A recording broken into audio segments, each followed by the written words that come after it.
All right, let's just jump right in. You ever get that feeling that we're just stuck? You know, like we're living in a world where all the big questions are already settled, and now we're just kind of tinkering around the edges? Well, that's what we're going to dig into in this explainer. We're going to look at two really powerful ideas that ask a pretty radical question. Is the reality we live in the only one possible, or are we all trapped inside a collective dream we forgot we were dreaming? This quote from the cultural theorist Mark Fisher, it really gets you, doesn't it? Think about it. We see movies about the end of the world all the time. Zombies, asteroids, climate collapse. Yeah, that's just another Tuesday at the box office. But a movie about a world with a fundamentally different economic system? That feels like science fiction from another universe, a much more optimistic one. And this feeling, this sense of limitation, is so common it actually has a name. Fisher called this feeling capitalist realism. He basically argued that the future we were all promised, the one with jetpacks, but also with real progress and radical new ideas, has been canceled.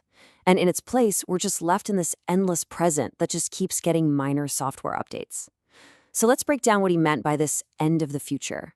Now, this isn't about being pro or anti-capitalism. It's something much deeper. It's the atmosphere we breathe, this gut-level assumption that this is just reality, that this is the way things are and the way they'll always be. Fisher described it as the feeling you get when all the big, grand beliefs have collapsed, leaving behind only a consumer, wandering through the ruins. And you can see the symptoms of this everywhere, right? Hollywood is just an endless stream of sequels and reboots. Music constantly recycles sounds from past decades.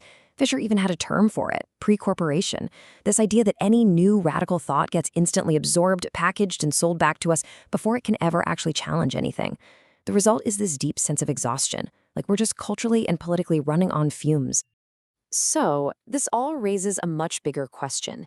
If capitalist realism is this powerful, invisible force field, shaping what we can even think, where on earth did it come from? How does any society build its version of reality to begin with? To answer that, we have to turn to another philosopher. And this is where the Greek-French thinker Cornelius Castoriadis comes in. He had a pretty radical argument.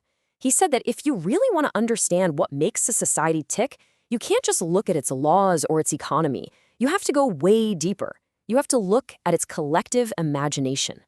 Castoriadis called this the social imaginary. And no, we're not talking about individual daydreams. This is the huge, invisible web of shared meanings and values that an entire society creates for itself. Honestly, the best way to think about it is like society's operating system.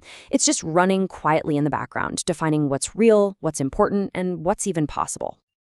So here's the really mind-bending part. We tend to think our society is built on solid, rational foundations, right? Things like logic, necessity, the laws of history. But Castoriadis said, nope. At its very core, every society is built on what he called a magma of meanings, that it literally thus creates for itself. They aren't based on logic. They are just willed into existence by the social imagination. And it is so important to understand that imaginary does not mean fake. For Castoriadis, this creative act is the most real thing about any society. It's the very power that makes things like gods, nations, money, and laws feel absolutely solid and unquestionable to the people living inside that world. But if we're the ones who create it, why doesn't it feel like we're in control? And that leads us to the central puzzle. If we create our own social reality, why does it feel so permanent and unchangeable, like it was handed down from on high? Well, Castoriadis had a name for this exact process of collective amnesia. He called it heteronomy. It literally means being ruled by another. It's this process where a society hides its own creative power from itself. It's like we build the entire house and then we completely forget we were the architects and start believing the house was just always here, a natural part of the landscape. You can almost see it happening in steps. First, a society just makes up its own world. Then, over time, it totally forgets that it did that. Next, it starts attributing its own rules to some outside force, the gods, nature, the inevitable march of history, the laws of the market. And boom, suddenly what was once a creative choice feels like an unchangeable, absolute fact. Okay, so now let's connect these two huge ideas. What happens when you take Mark Fisher's capitalist realism and you look at it through the lens of Castoriadis' social imaginary? Well, something remarkable just clicks into place. This is the absolute core of it. Capitalist realism isn't just an economic theory. It is a social imaginary, and it's one that has become so successful at hiding its own origins, at achieving this state of near-perfect heteronomy, that it's effectively trapped our collective imagination. It has convinced us so thoroughly of its own naturalness that we've forgotten we even have the power to imagine anything different. And you can see exactly how this works in practice. Mark Fisher was a genius at pointing this out. Take a massive systemic problem, like soaring rates of mental distress. What happens? It's reframed as a private issue with an individual's brain chemistry, or the soul-crushing nightmare of bureaucracy. That's not a flaw in the system, it's just the unfortunate, necessary price of doing business. A global climate crisis? That's not a fundamental challenge to the system itself, it's a problem for green tech and individual consumer choices to solve. In every single case, the social imaginary redirects our attention away from the structure and puts it right back onto the individual. And look, this isn't just a theory. It has real, measurable effects. Take this number, plus 81%. That's the increase in reported depression among women in the UK in less than 2 decades, a statistic Fisher often highlighted. This is a core feature of capitalist realism, what he called the depoliticization of distress. What is clearly a massive public health crisis gets reframed as millions of separate, private, individual problems. So all of this sounds pretty bleak, doesn't it? Like we're trapped in a reality we can no longer even imagine our way out of. But here's the twist. According to Castoriadis, understanding this whole process isn't a reason for despair.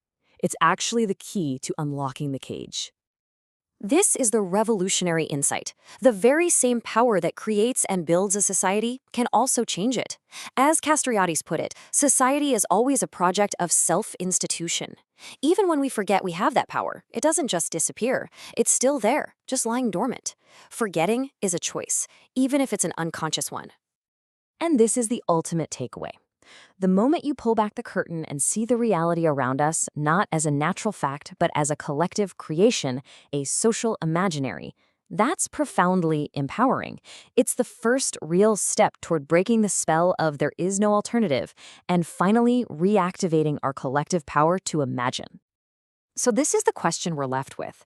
It's not about having some perfect blueprint for the future, all mapped out. It's about something much more fundamental. It's about remembering that we are the authors of our own social world. And if we authored this one, what's really stopping us from beginning the work of writing a new one?